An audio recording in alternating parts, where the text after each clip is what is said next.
Ini adalah contoh ngobrol dengan orang yang mengalami Tourette disorder atau Tourette syndrome. Yuk kita lihat sama-sama. Halo, selamat pagi Mas. Ya, silakan masuk, silakan duduk. Ada yang bisa saya bantu? Iya Pak, jadi sudah 1 tahun ini saya nggak mau berangkat kuliah Pak. Karena saya malu Pak, kalau misalnya saya punya kondisi kayak gini Pak. Jadi, ya kalau misalnya ya kayak gitu, tuh saya bingung ngomongnya kayak gimana Pak. Tapi paling enggak Bapak bisa memeriksa saya dulu kan ya Pak, supaya saya tahu saya kenapa gitu. Oke, baik. Kalau dari sudut pandangmu, apa yang kamu rasakan dan perilaku apa yang kamu cemaskan seperti itu? Ya, mungkin seperti yang Bapak lihat tadi, ya seperti yang Bapak lihat ini, saya kadang-kadang badan saya itu kayak gerak sendiri, Pak. Kayak saya nggak bisa kontrol, ya nanti bisa nengok sendiri atau saya ngomong sendiri gitu, saya teriak sendiri, saya nggak bisa kontrol kayak gimana. Nah gitu, kayak tiba-tiba aja kayak istilahnya apa ya bahasa Inggrisnya itu katanya muscle twitching gitu. Kayak tiba-tiba mengkaku gitu, terus kayak membuat saya itu apa ya, kayak harus melakukan sesuatu gitu Pak. Itu membuat saya tuh kayak stres banget. Soalnya waktu saya lagi bareng sama teman-teman saya lagi mungkin cari klien buat tugas kuliah saya lagi cari pasangan, saya jadi minder Pak. Kalau misalkan saya harus kayak gitu, tiba-tiba harus nggak tahu kenapa bisa kayak gitu. Saya bingung banget sih Pak. Harus gimana ya gitu. Makanya saya coba ke Bapak dulu, ke psikolog, supaya saya tahu saya ini kenapa gitu. Terus nanti penanganannya bagaimana. Soalnya saya pernah ke dokter apa ya waktu itu, dokter syaraf atau apa gitu. Katanya saya normal semua Pak. Dari kondisi syaraf, kepala saya itu semuanya normal gitu. Makanya saya disarankan ke psikolog. Oke, baik. Ketika kondisi tersebut muncul, kira-kira apa yang sedang kamu rasakan atau dalam kondisi seperti apa, di tempat-tempat apa saja kondisi tersebut muncul? Kalau yang saya rasakan sih, saya bingung juga ya Pak. Saya nggak merasa saya kenapa-napa, tapi kejadian seperti ini tuh muncul awalnya di rumah. Waktu saya itu umur sekitar 13 tahunan. Sekarang umur saya 17, hampir 18. Tapi saya sudah masuk kuliah, Pak. Nah, itu pertama kalinya di rumah pas umur 13, saya kondisi rumah saya itu benar-benar berantakan berantakan sekali sih, Pak. Ayah saya itu sering mencoba untuk melukai saya gitu.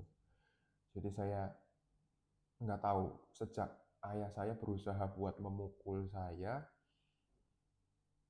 saya mulai merasa ada takut. Dan ketika saya takut, saya mulai melakukan hal-hal itu. Dan kadang bukan cuma takut aja, tapi seperti ada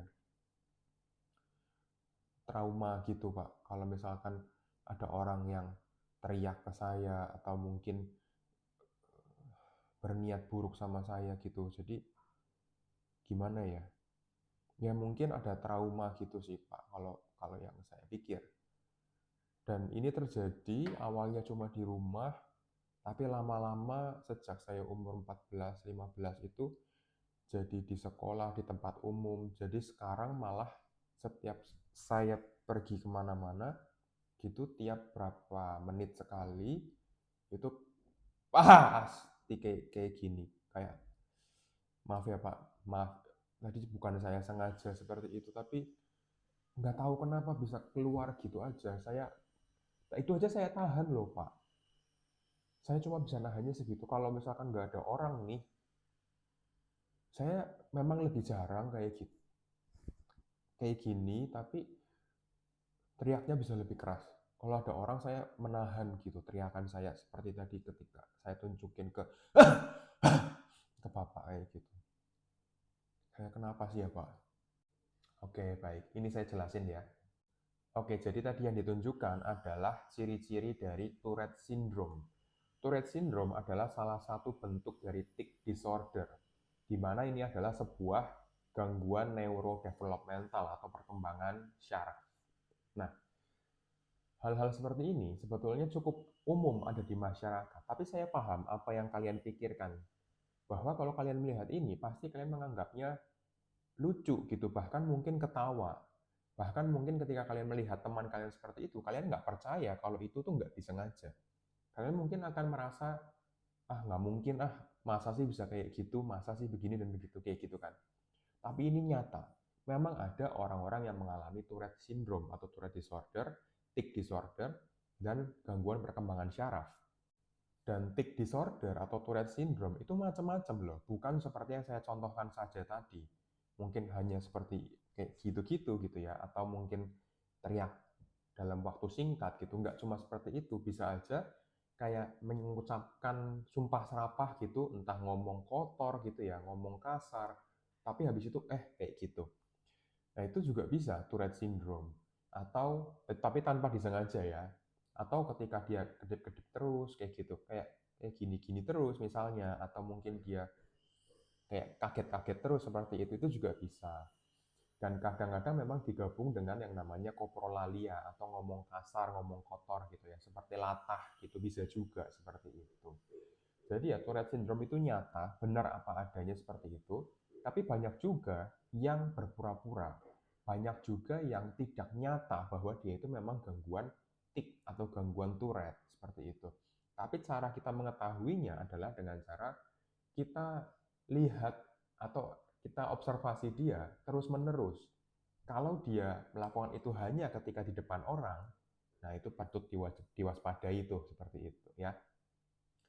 Kemudian, kenapa gangguan seperti ini bisa muncul? Macam-macam. Ada karena memang dia gangguan syaraf, gitu ya. Dari lahir memang perkembangan syarafnya nggak sempurna, misalnya. Atau karena trauma juga bisa, karena dia punya ADHD yang nggak terkontrol juga bisa, karena gangguan perilaku juga bisa.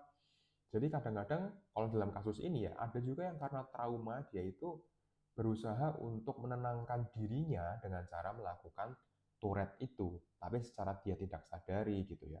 Sehingga ya, kalau memang ada orang yang mengalami Tourette syndrome ini ya, kita harus mendapatkan penanganan yang sesuai dengan penyebabnya.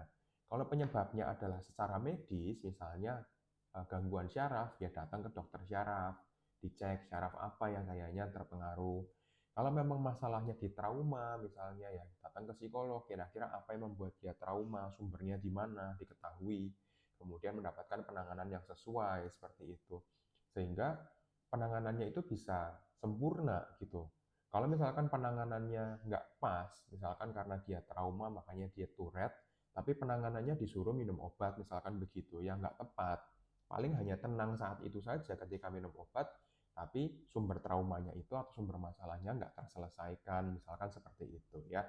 Semoga sih dari VT ini bisa memberikan manfaat dan pengetahuan bagi kalian semua, dan salam sehat jiwa bagi kita semua ya.